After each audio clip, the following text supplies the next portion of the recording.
Well, Arafat Salvador, welcome to the LYHL podcast. It is so wonderful to have you here this afternoon.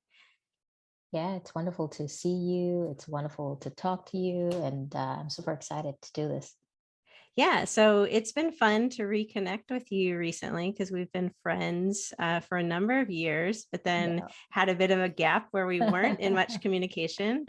And I'm so glad that we're reconnected and um, have the sense, that when we've gotten together that we can just there's so much to talk about, right? And I so know. Yes, yes, yes. It's been really wonderful, and there's been a whole lot of growth um, that's happened, and you almost feel and sound like a different person to me from but even though it hasn't been a crazy long time, but um, yeah, a lot's obviously happened, and there's been a whole lot of betterness, I'd say. So yeah. for both of Yeah. us. I think so. And Yeah. And maybe we can explore some of that today. And thank you for saying that. I mean, I do.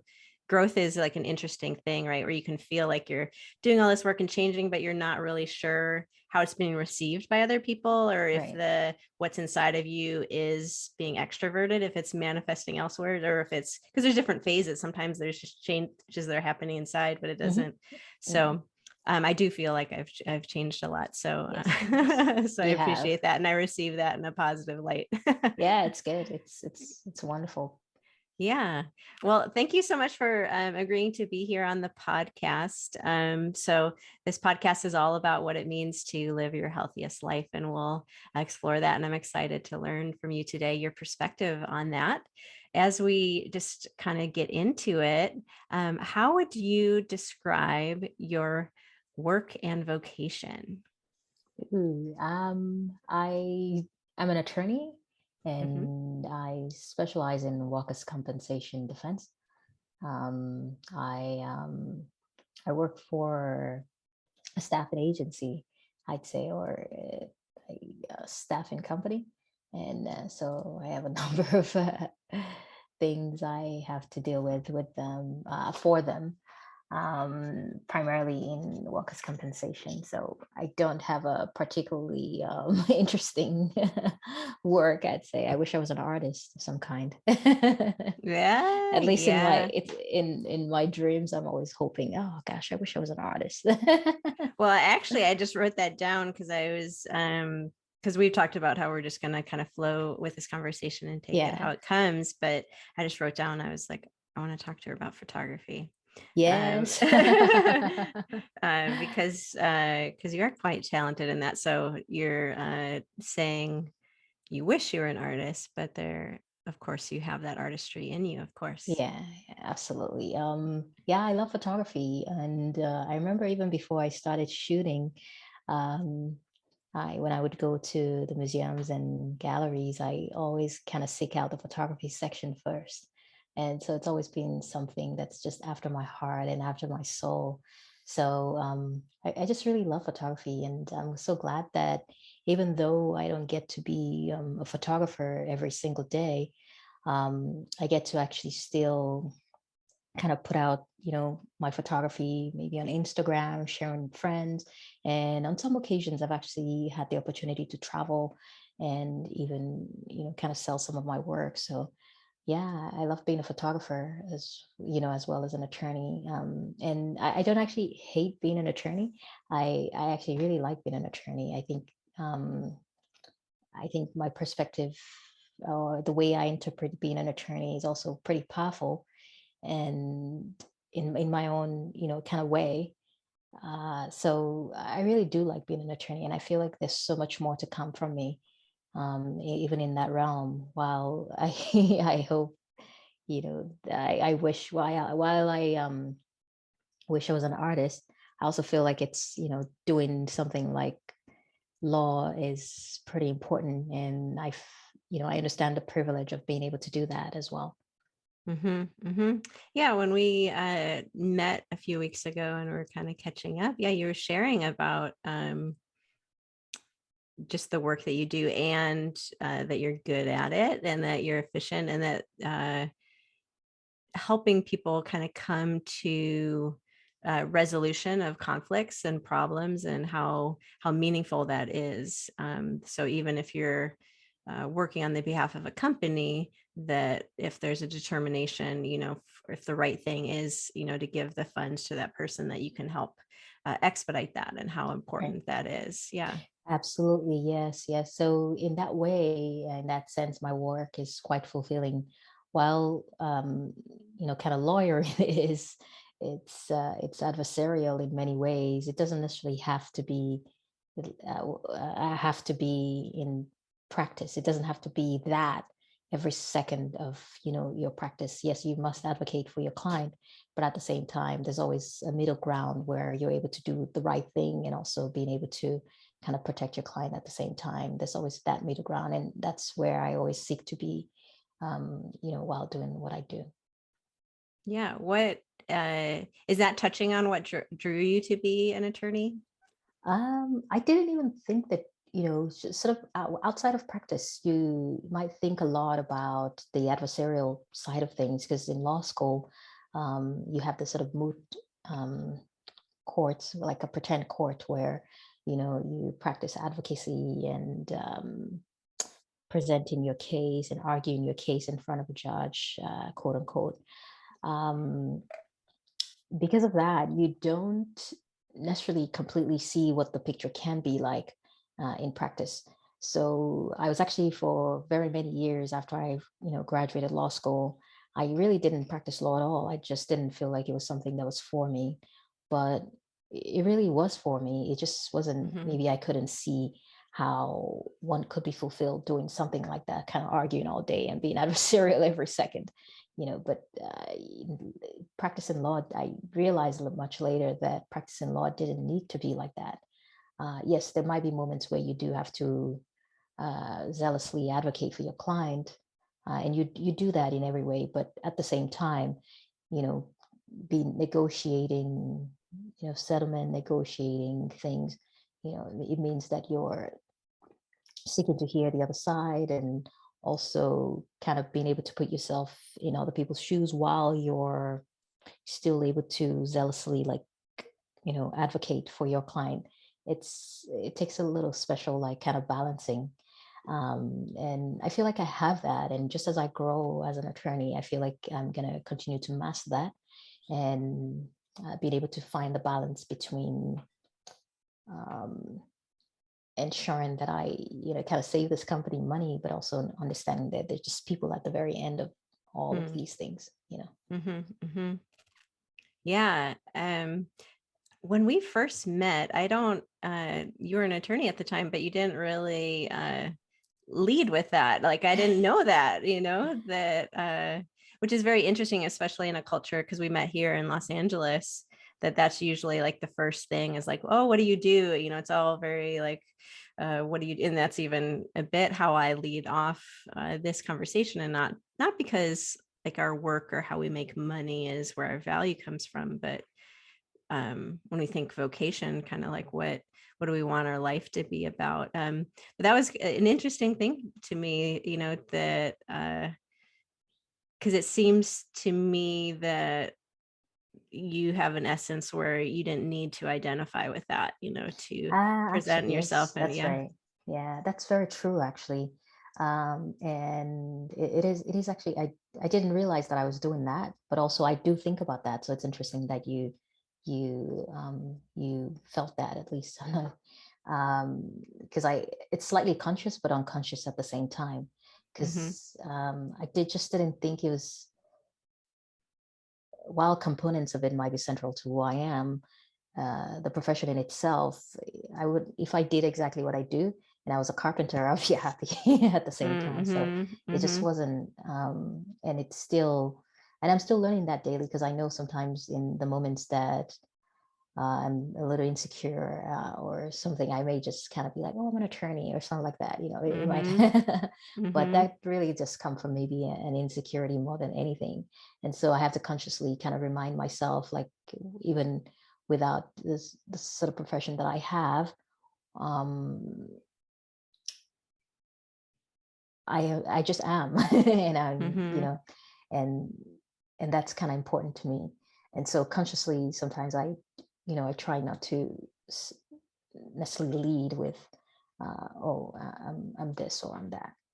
Yeah. Yeah. So I'm very interested, to even if you're willing to like crack open that door a little bit more and explore it, like what other components, because yeah, when I consider just vocation, or even just what we're about it, yeah, it isn't just necessarily the 9 to 5 or however many hours, the 7 to 7, whatever whatever hours people are doing, but like the other things that make us, because I do believe our pardon me, our individuality matters, Yes, indeed. right? Yes, indeed. And so I would love to just hear a little bit more about you, and maybe it's um just what the rest of that looks like. We mentioned photography. Does it have something about artistry, or as you view and kind of approach, um like what you think you're here, to do and to contribute? Mm, yeah. Um, I take that day by day, I would say, Mhm. just because even if I spend the rest of my life sort of not doing photography professionally, and it's just like a hobby that I have, I still will be absolutely happy just because I get to do it in one way, whether it's just one person that sees a photo that I take or it's a million people. I don't think that it completely matters to me. At least I haven't felt like that. Mhm. What brings me joy, and that sort of resolute joy, is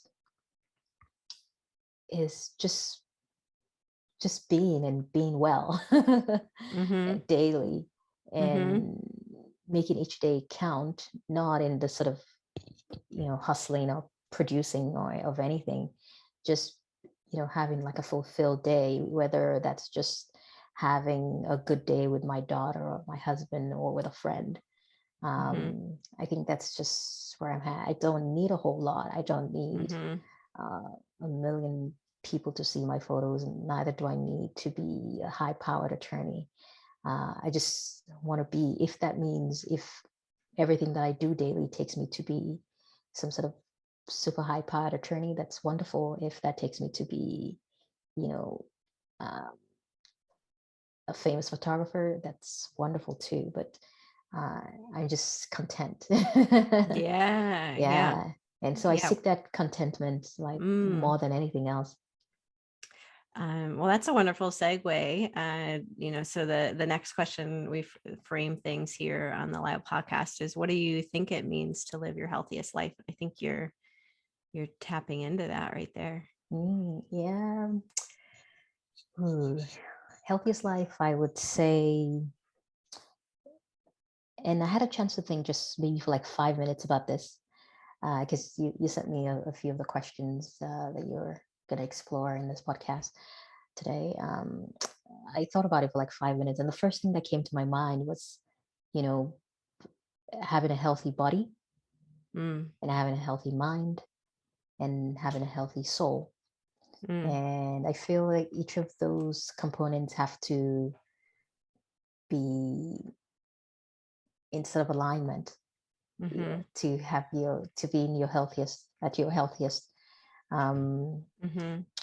and yeah, I feel like those three things are super vital, because if one is not properly aligned, I feel like it throws off the other. I Mhm. think of Mhm. myself and I think about moments where I'm really stressed and just kind of my mental state is not truly well. It starts manifesting itself in my body. Yes. Yes. Yeah. Yeah. Very true. Yeah, and I think about moments where my soul is not at peace, and I'm, sort of rummaging around. It ends up kind of manifesting itself in my mind, and so it goes back to the body. So it's kind of Yeah. like a little Yeah. circle, it goes round and round. So being healthy for me would be, um, being whole in my body, being whole in my mind, and surely being whole in my soul. Mm. Wholeness. Um. Yeah, what I'd love to hear more. I agree with all these things. I'd love to hear more about what does that look like to be whole, or what as you. Yeah. For me personally, it's as because we're so human, it's impossible to achieve this sort of wholeness 100% at the time. It's not possible to sort of get to it and be there, and that's it. There's ups and downs to things. And so, for one, personally, I would normally try to, at least consistently exercise, consistently eat well, just to make sure my body's well. And this doesn't even mean that I'm perfectly consistent, because there's so many Yeah, well, who times I'm is, like, oh yeah, right? this is Yeah, not so yeah. great for me, but we only live once. There's that. But surely every day I'm in pursuit of that and making sure Mm-hmm. that I'm well. And for Mm-hmm. my mind, for me, my mind is always all over the place. I think a Mm-hmm. lot. I feel things a lot, Mm-hmm. and Mm-hmm. it's not. I don't even feel like it's a great thing to feel so much, because Mm-hmm. sometimes if you have a lot of empathy, Mm-hmm. you kind of hold even other people's pain in your body and in your mind, and so Mm-hmm. there's just so much going on there. So I try to, while I seek connection with people, and that's really important to me as well, I also find ways to protect myself. um, Mm. Okay, I'd love to hear about that. yeah, so I seek ways to protect myself and protect my mind. um, and so it's sort of a back and forth thing. And in terms of my soul, that's hugely connected to my mind, and what I let in into my mind is sort of what I let into my soul. So I've just been working on in general, just daily living. I actually work on these three things, trying to make sure that my mental state is, at rest. If I feel a sort of misalignment, I try to start working on kind of getting back to level one again, or Mm-hmm. however you want to describe that, that sort of place where you're happy. Um, Mm-hmm. it's funny, I have a 4-year-old, and you know this. Mm-hmm. I can't wait to meet her. Yeah. Yeah, I have a little one, and one of the questions she does ask me often is, "Are you happy?" She just asks Oh, me she that all the does. time, and I'm sure that she doesn't mean Oh, that in a very deep way, like in sort of like, yeah. "Is your," but I. Is it like her, how are you? Is that her? Mm, I think she's kind of just maybe seeking some sort of validation of herself. Like, are you happy with me? Are Oh, I you see. okay? Or are you okay? Uh, She means that in two ways, uh, in the context that she said it. But she does ask this question very often. Oh, she sees me just kind of looking on, and she's like, "Are you happy?" And I'm like, "Yes, mm, I am happy, actually. I was just, kind of sitting, being quiet." And mm-hmm. but even though she doesn't ask this question in the way that in a way that's so deep, maybe in the way that you're asking me right now, it makes me, every single time that she does, Mm, it makes me think about, like, where I'm at mentally. And mm, it's it's mm-hmm. it's a subtle reminder. And she does ask me this question maybe, multiple times a day, or at least once a day. She always does. It's so good, and it's just a reminder of, to me, to kind of seek happiness and wholeness. Because Mm-hmm. sometimes, Mm-hmm. maybe I'm having a terrible morning, and I know I'm going to come back to my daughter, at home. I remind myself to, kind of regroup and try to, like, get centered before I get, because I know I don't, I try not to give her the answer of, like, oh no, I'm actually not happy at all. And, and I want to be Mm-hmm. honest with her, even though she's 4. I want to make Yeah. sure that when I do answer her, that I'm giving her the right answer, and not the right answer, the truthful answer. Yeah. Yeah. Yeah. Wow. You covered a lot of ground there. Like I'm struck by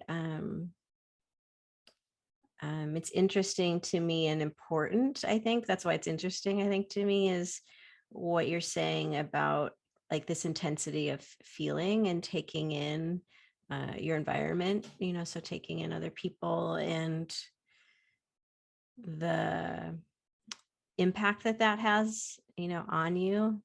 And um Yeah, you mentioned, yeah, I don't know. I'm learning a little bit about that. This is very new, kind of hot off the press for me. So is learning about, and maybe you know about this, but I know it's emergent in general, like in research even, but as people having uh, sensitivities, like, so what is it called? Like highly sensitive people, so HSP.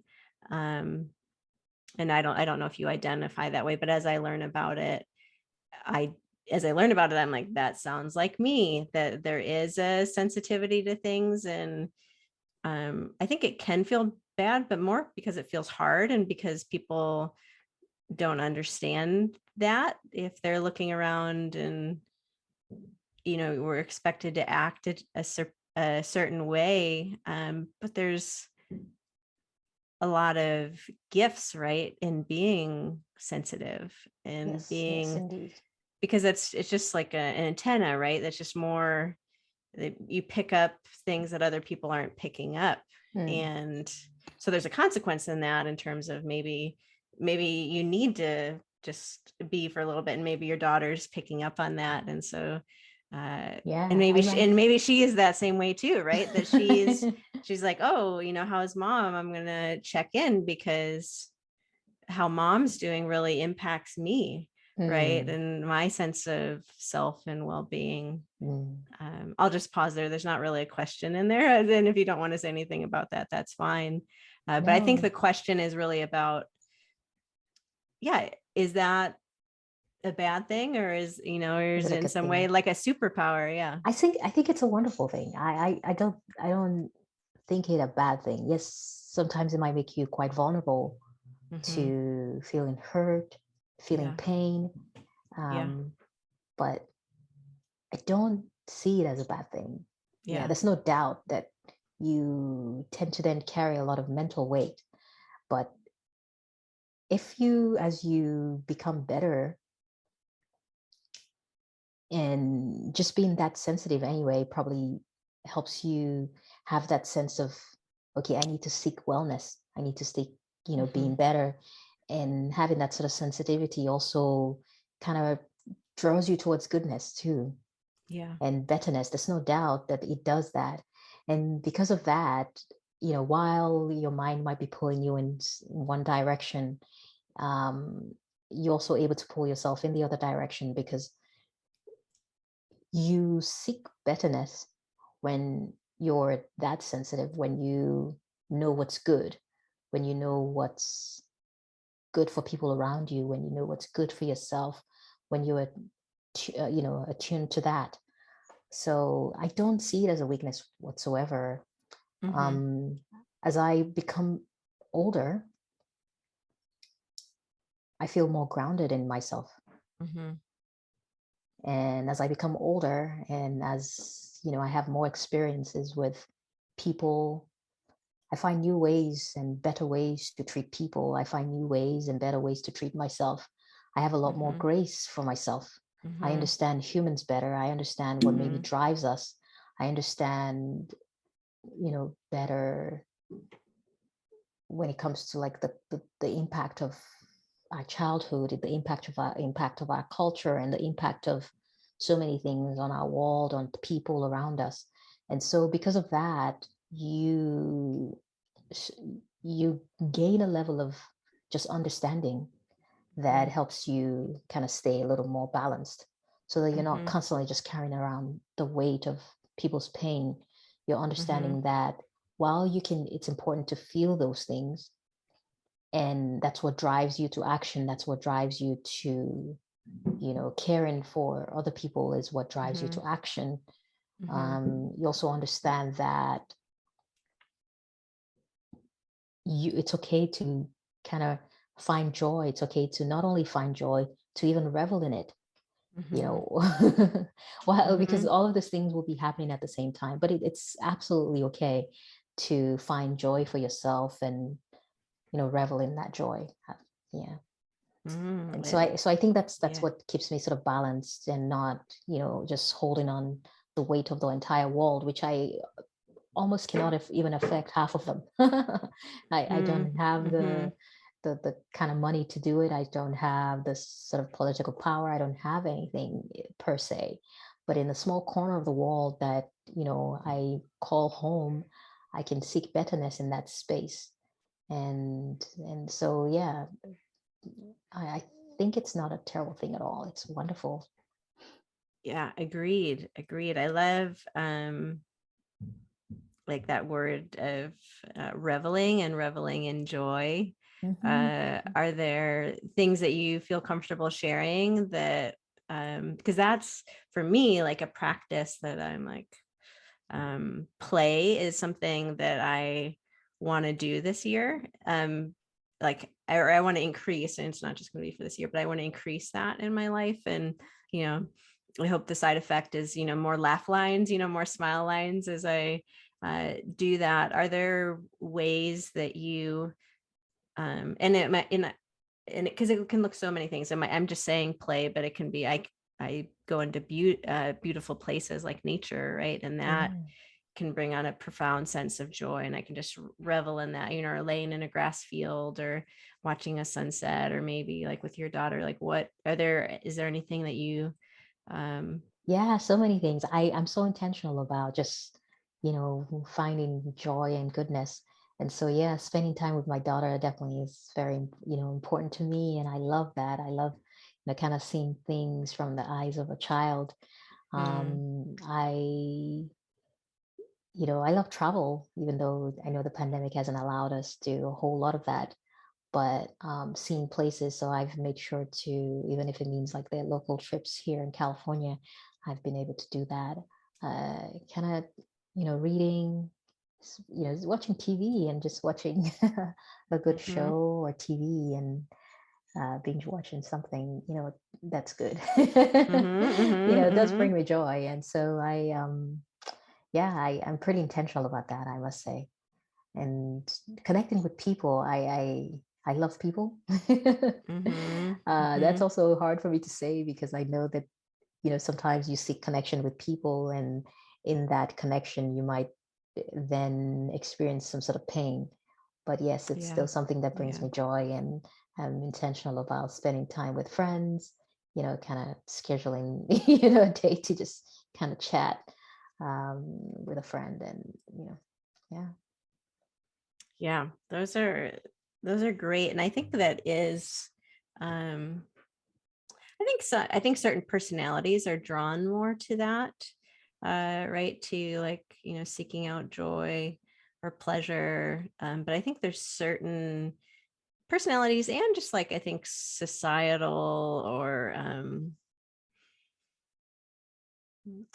I was trying to get a more general term than this, but the term that's coming to mind is like religious, but like or organizational. There's certain structures that maybe and this sorry the words that are just coming poo poo that I wish I could think of a different word than um right, that there should be like some like seriousness or Mm, stoicism. two things, yeah.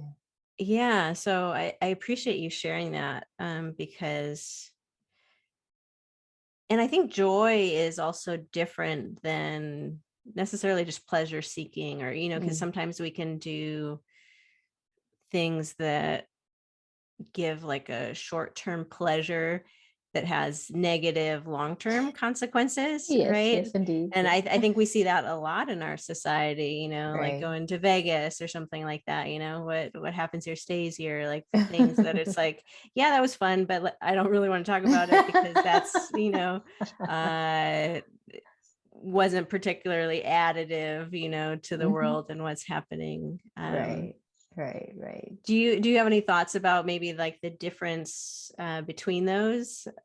Uh, Mm. I I don't know if just because humans are so different. that's true. And the thing that, sort of brings me joy, as simple as they sound, like, kind of just spending time with a 4-year-old and just driving to some random California city or town might not bring someone joy. It's possible that for someone else, just going to Vegas and partying that and doing all kinds of stuff that has to stay quiet and stay, might bring them joy. Um, and while other people might argue that, oh, it's not possible, they're just kind of seeking um, a temporary kind of high or happiness or so. You just never know because we humans are Yeah, there so you different. go. Yeah. And there's also another layer that you touched on in terms of religion. Yeah, and uh, I think in most organized religion, a whole lot of things are probably kind of forbidden or at least frowned upon, and so you sort of have to, kind of to stay pure. At least the picture that's painted is that you're kind of in this quietness and zen, and Mm-hmm. uh, yeah. So I think of something else that brings me a lot of joy. I love listening to Nigerian pop music. Mm-hmm. And I think about the moments when I'm driving back from work or going to work, and I just put on like a playlist on Spotify or something, and I'm just like, dancing all the way to wherever I'm going. These moments bring me joy too, and Yes, yes. I, um, yeah, it's difficult to say because yes, absolutely, kind of doing some Vegas trip might not bring me complete joy and may not, fulfill me in a way. But I imagine that if I went to Vegas with a few friends, maybe aside from maybe doing things that might be detrimental to my health or my body, just being there dancing also might bring me Mm-hmm. joy. And Mm-hmm. I Mm-hmm. don't know about like doing anything that, we got to keep quiet. That's not necessarily, I guess, because I'm going to be thinking about it and feeling bad about it. That's, inevitably not going to be good for me mentally. So yeah, balance, right? Finding the balance Mm-hmm. um, between what's joyful and what makes you truly happy, and um, what's just like a temporary fix or a temporary high. Uh, Mm-hmm. yeah, I Mm-hmm. I'm not really even sure how to demarcate those or separate those things completely, because I see what your question really is, but at the same time, we humans are so wonderfully different Mm-hmm. that I can just Mm-hmm. imagine, so for someone kind of Mm-hmm. going and doing all these things might someone make them feel well for a minute, and that might Mm-hmm. be helpful to them. Mm-hmm. Oh, I appreciate that, and I receive that, and that's even good for me as like a pushing back of like a, because it's almost like a, oh, be careful of that judgment, right? That like if we can be a little bit more, and of course you didn't say it that way, but of um that care to be open to see things from other perspectives and to give people grace and not just see things, yeah, from the paradigm that I operate from. Yeah. Uh, so thank you for that. Um, that's great. There's more in there to mine. But let's move on to the next question, which is, what are you currently learning about living your healthiest life? And so that might, you've touched a couple times on talking about kind of as you age and as you mature, and talking about the graces that have come kind of with that. Um, so we're, I don't know, are we technically in the pandemic still? Are we not? Things are Who definitely knows? opening up, right? We're doing stuff. I think people are like, It we're finding what our kind of new normal is with is, like yeah. with the new concerns that we have to deal with. So we had this restriction, quite restricted for a few years, and now is are there lessons coming out of that, or what is you think a lot about this healthy living, this balance of your body, mind, soul, and the wholeness in there and alignment. What's like on the, just whatever you feel comfortable with, but what's kind of on the leading edge for you of things that you're, lessons that are deepening or evolving for you, or maybe it's new questions your daughter's asking, or I don't know. Oh yeah, right now, um, I'm I'm working on kind of disconnecting healthily from things and people, and being okay with letting people go, and also being okay with, just being. I've always, been okay with my own self, in the sense of I could be by myself for many days and I wouldn't have a problem with that. But it's also important to me at the same time to connect with people. So I'm kind of trying my best to get back to that, and just reminding myself that I am just absolutely and completely enough, in Mm-hmm. even in whatever ways might not seem cool or awesome to other people, just because there's so much of myself that I could not control, and there's so much of it that I can control. So I cannot choose, how who my parents were. I cannot choose. Oh, I could not. I could not choose, who actually birthed me, or like I cannot choose where I'm from. I cannot choose how I speak, or I cannot choose how tall or short I am. I can't choose so many things I cannot control. And so, because of that, I understand that it's important to know that just as you are, whether or not the entire world says you're the standard of goodness or beauty or whatever it is, you're just enough, and just, reveling in your own uniqueness. And that's something I'm exploring right now, and I'm Mm-hmm. trying to get back to so much. I'm reminding myself of that every day. Um, yeah, so I would definitely, I think that's really my answer to that question, because it, this past week, every single day that I wake up, I try to remind myself of this in one way or the other. And in moments that I forget, and I'm like literally seeking, like, oh, is there a book I can read to remind myself how to even Mm-hmm. navigate this in Mm-hmm. in real time? Because sometimes you might know something and you're not even sure how to implement it and how to Yes. believe it. And so you Yeah. need help Mm-hmm. to you need help. You need words. Mm-hmm. Sometimes you don't even have words to explain how you're feeling about, some things. And So often, yeah. Mm-hmm. Most of the and time, so yeah. I'm trying to find, someone, or who's able to articulate it and able Mhm. to help me kind of see things like clearer. So that's literally where I'm at right now, like today, in this hour, in this Mhm. moment. Yeah, that's Mhm. literally where I'm at, just like kind of getting back to myself, getting back to Mhm. being okay with myself, and getting back to being okay with, people kind of coming into your life for a minute and going out of Mhm. it, and things like that, Mhm. you know Wow, thank you for sharing that. And I'm like, speaking of feeling, and that, like I feel that, I feel, a compassion towards Mhm. like the pain of that. And I also Yeah. feel the empathy of like having experienced that myself, and even fairly acutely right now in my life, is where, as I explore like even deeper, even more deeply, who am I? Hmm.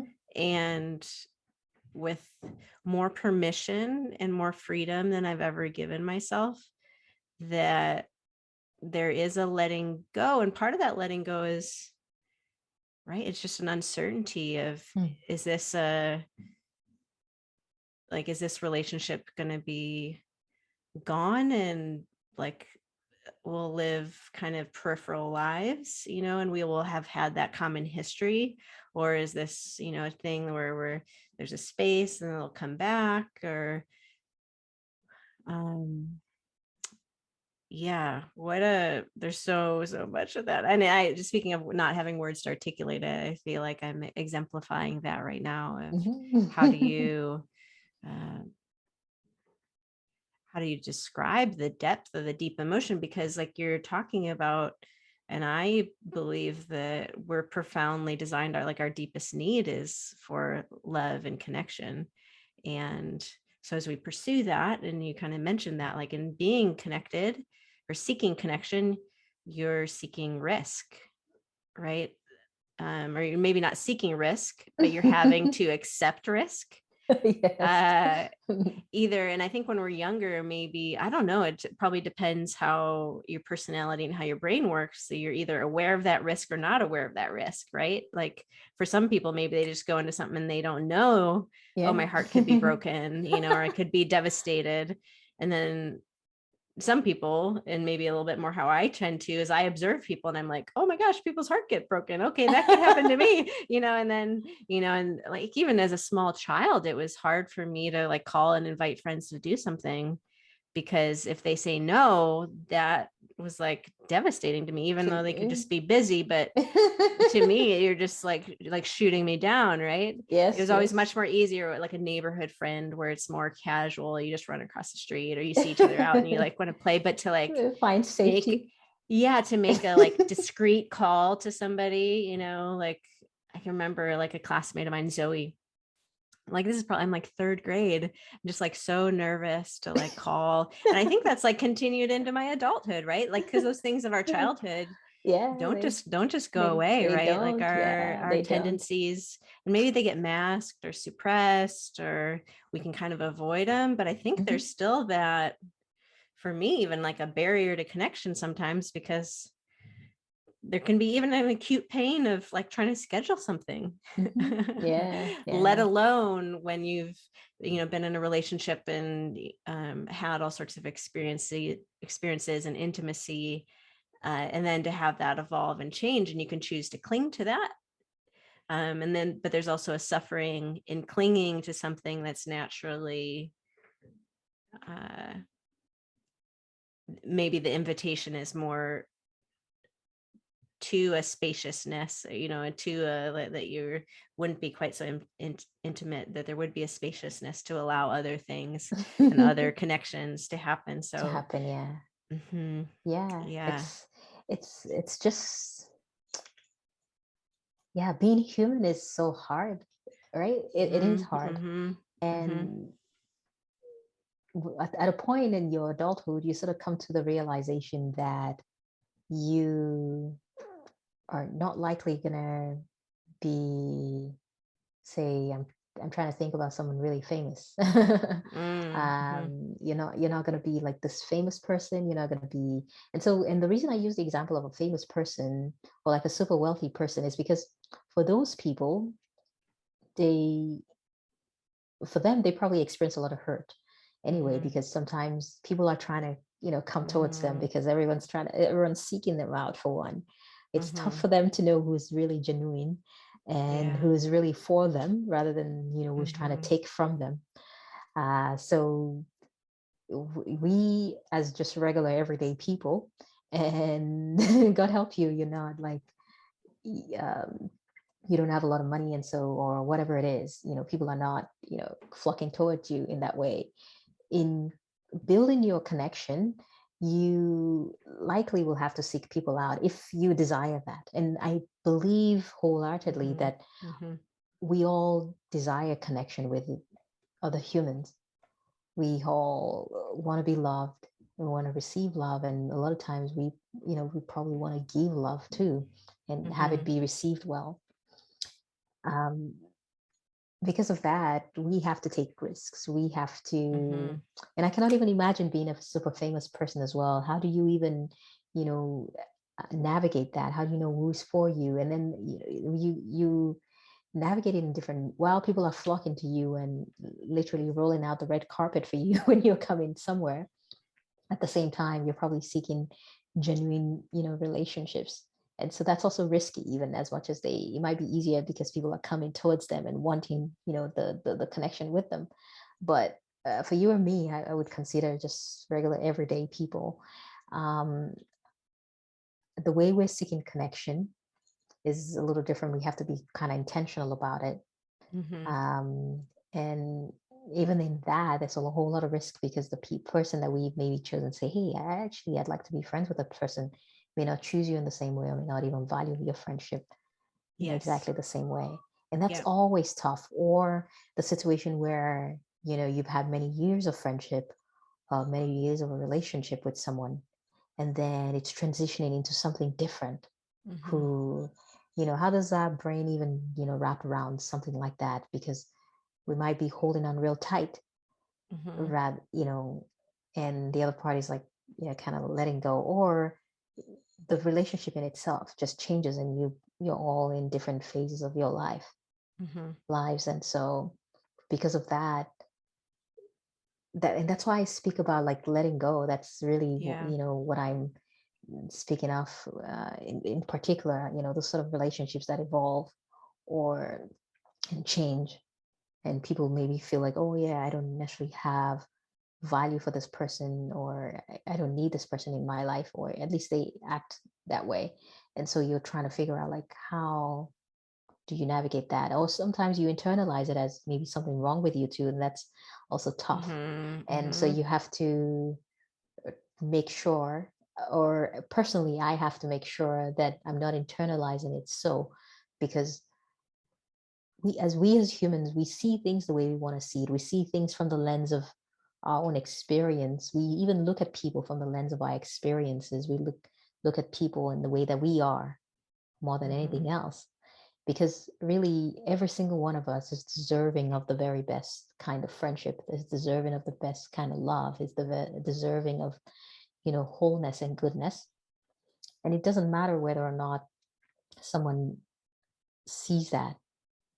They just really, they every single one of us, we wear like a lens in our eyes that has us seeing things a certain way. So we might not see someone valuable of something, or not worthy of our time, not worthy of this, but that's Mm-hmm. not because that person's not worthy of time. It's just Yeah. that you're seeing it in that way, or that person's seeing it in that way.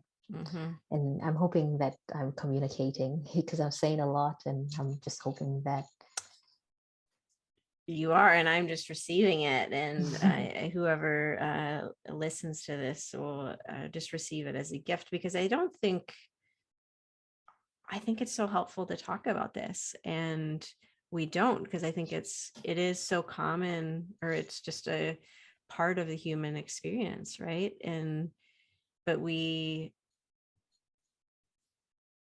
tend to often view our, like, we're so concerned about ourselves, right? Like and we have our own perspective, right? yeah. Instead of seeing ourselves as um there's so many metaphors for this, right? In Christianity, it's like the body, right? That we're different parts in different bodies. So there's that imagery of like, yeah, eye, nostril, tooth. It doesn't say that in the scriptures, but the arm versus the ear. That we have like these different roles, we have these different capacities, and there's so many metaphors, like wherever you take it from, because Mhm. whatever things are true, different places are going to give um, different metaphors for that, and that's what I'm hearing you. Uh, Part of what I'm hearing you articulate, and that uh, balance of self-respect and self-knowledge and claiming yourself. So it as a lot of things are, that like the deep wisdom is very simple, but it's also very complex and It is, nuanced, yeah. right? So to say like, oh, I know myself, and then know where you end, right? And that person is, right? But then also knowing this common underlying value, or there's so many different ways to say it, energizing force, or you could say God, or you could say the universe, this thing that sustains us and connects us all. So good, yeah. Like that's what I'm hearing you say. And so often we fail to see each other, because that person's annoying, that person's wrong, that person's evil, that person's egotistical, Yeah. that That person. person's not rich enough. That person's not famous. That person's not, Yeah. cool. That person's not, Yeah.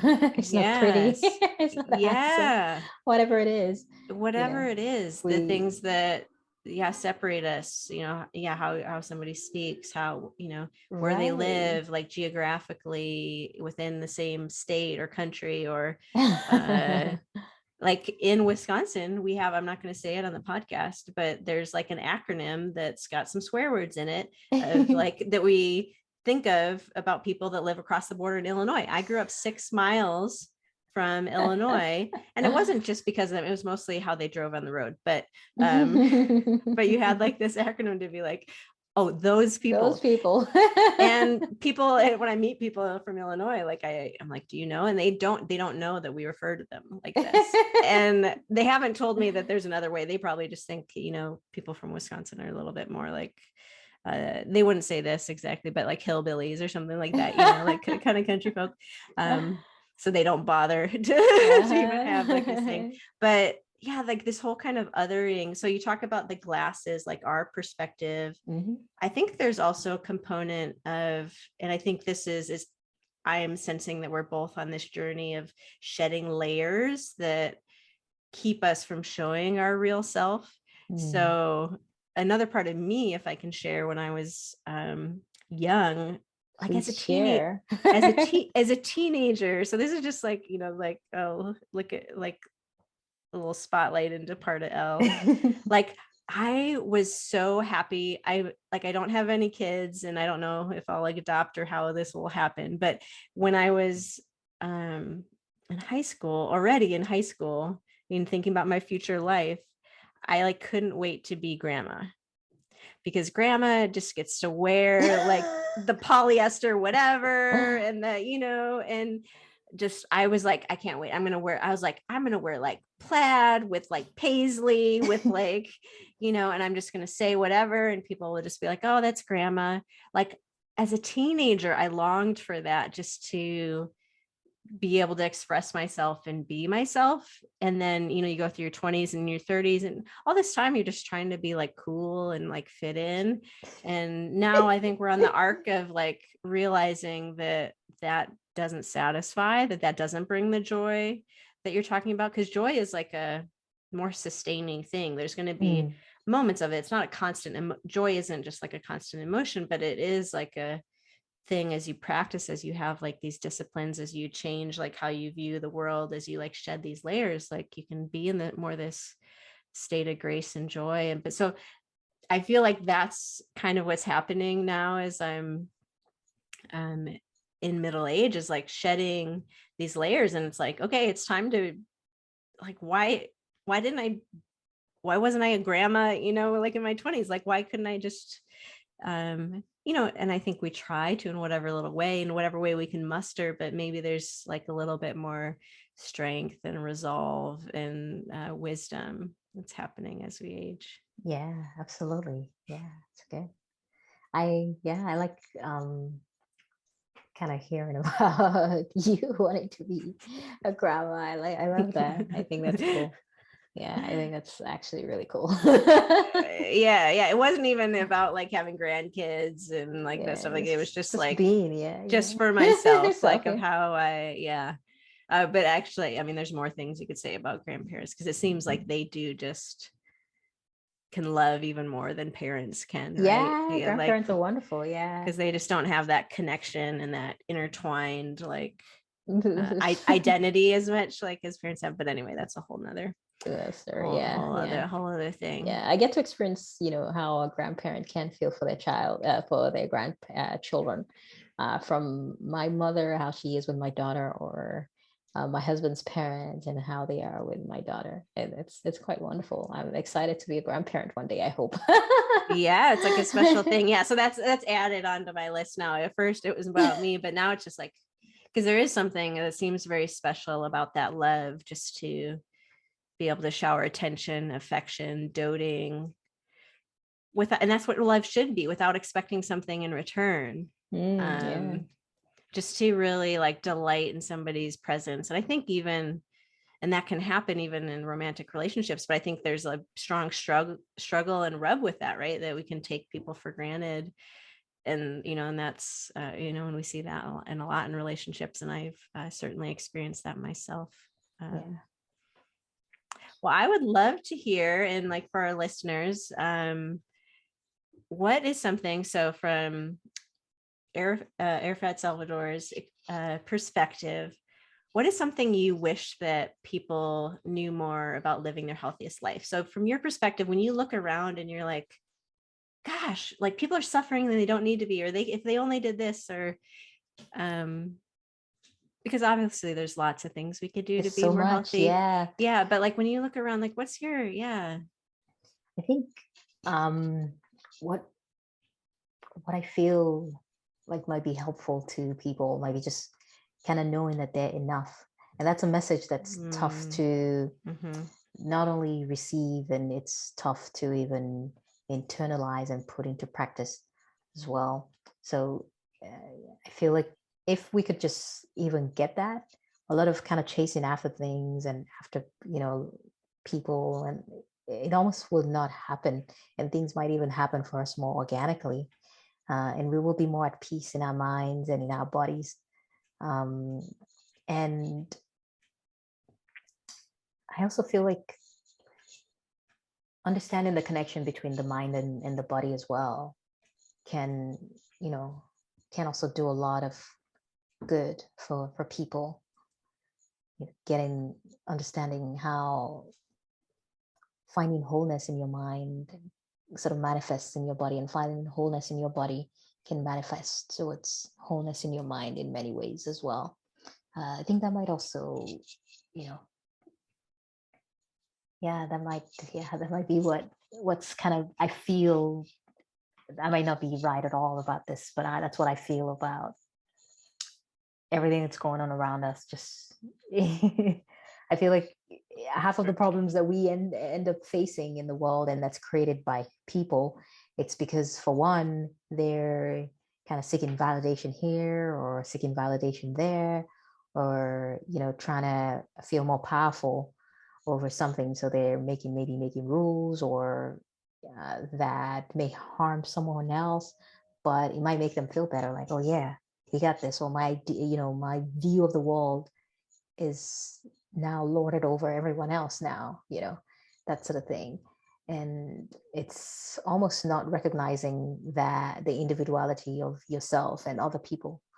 And hopefully, I'm hoping that sort of translate, but that's how I feel. I feel like us not appreciating other people is a reflection of us not knowing ourselves and not understanding our own self, and not feeling like we're enough, feeling like Mm, we just have to be all encompassing and over all the mm, people, kind of thing. mm. Does that make sense? It is. I wanted to write a note down about that. But I'll just respond. Uh, yeah, it seems to me like what I'm hearing, or as it occurs to me, what you're saying is when you don't know or believe you're enough, or whatever the complexity is of the nuance of that, when you don't know that, you're trying to be everything. And as you try to be everything, which we can't, um, it creates suffering for us individually, but then it also isn't creating the opportunity or the space for that other person to shine in the way that they're meant to Mm-hmm. shine. Because I do think I really like the imagery of like us as lights, right? And this little light of mine, I'm gonna let it shine. Like I really, I believe we all hold darkness and we all hold light, Yeah. right? And if you're not acknowledging your own version of light, yeah, like the strength of the light comes as we well, let our layers off, right? We can dim our light. There's always like that flame inside, like, and it might just be embers because maybe we've like snuffed them out, but there's always like something, right? And we can nurture that, and that can be big and get to like a bonfire, that can keep a lot of people warm and sustain a lot of people around us and be really generative, create a lot of energy. So within ourself, but so much of like darkness in the world, that I think like the problems we're having, this is what I'm kind of filtering what you're saying towards, is Good. if we, like, I need to do my best to let my light shine, and then acknowledge your light and do what I can to encourage you um to shine your light. And I think sometimes when I try to do that, if I kind of call myself out, is maybe even I can even twist that and have expectations of like, you need to shine your light, right? Versus like calling out like the goodness in people, like in encouragement and praise and how that can, like, seeing the uniqueness of people and then and highlighting that. And because I don't think we're very good at encouraging one another. Like, I think we're quite careless with our words. And if I ever get this book out that I've written, like I have a section where I talk about that, like the words that we use to praise people are actually images of death, like you're killing it. Excuse me? Like what? Versus like just saying what is that beautiful, inspiring, wonderful thing that you're observing in that other person. And it might just be like a dim little, like light little ember, but to acknowledge that, because it might even just be like, oh, I just noticed you kind of perked up when you talked about photography, or I just saw that when you spoke about our cooking, or I just, I see you watch a lot of cooking shows, like, like whatever it is. Anyway, that's what I'm hearing you. And I don't know if I'm tracking, but that's Yeah, kind of no, what no, I'm you're hearing and kind tracking. of expanded on. Yeah. Yeah, I feel like we cause a lot of pain and suffering to others when we're, we ourselves are not where we're supposed to kind of be personally. Um, and we don't know ourselves. We don't feel like we're enough. We feel like we have to compensate in one way or the other. And so in that we start hurting people, we start hurting ourselves, and we create a lot of suffering. Yeah, so yeah, you are indeed tracking. Yeah. Yeah. Well, and I will say, I think that's wonderful advice. The concept of enoughness is definitely something that I meditate on, and that's part of like a daily rhythm that I turn to as I think about health and wholeness and wealth and me being myself. So I love that. I think that's great. If we did that more, I think the world would be a better place. I think we would be living Yes. healthier lives. So Yes, I think so too.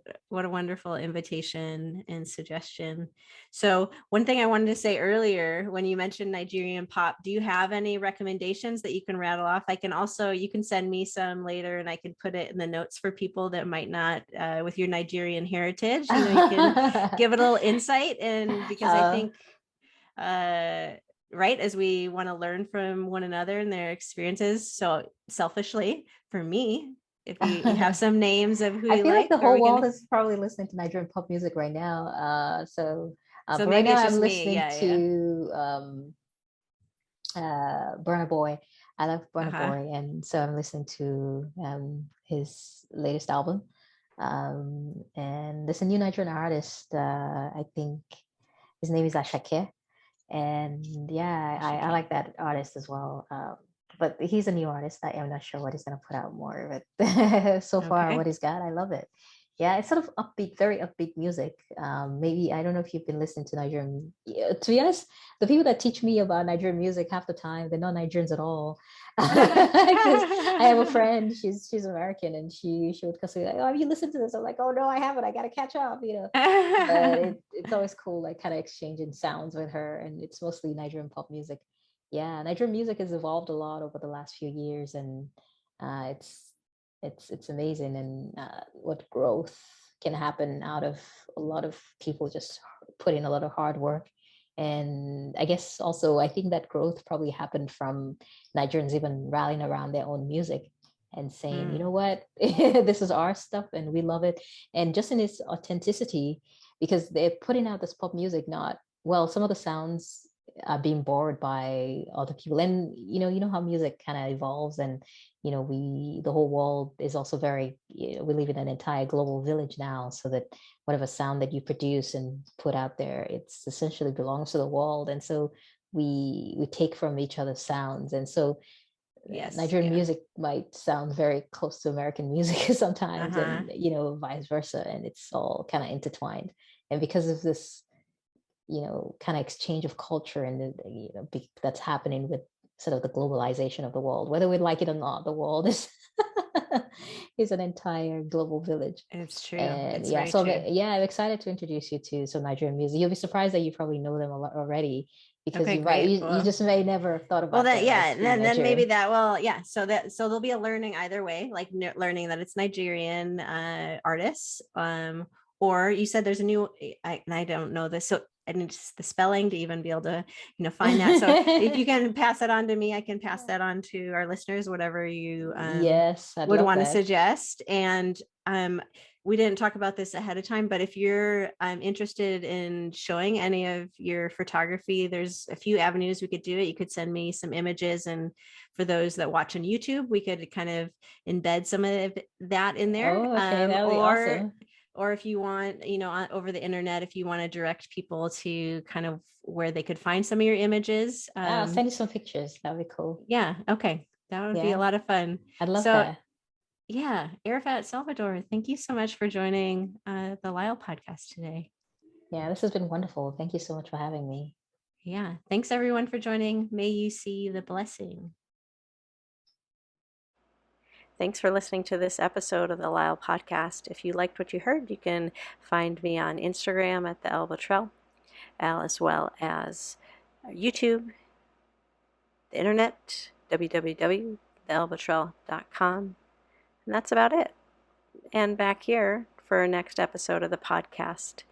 Subscribe and leave a nice review if you think it'll be helpful for other people. Only then. Thanks. May you see the blessing.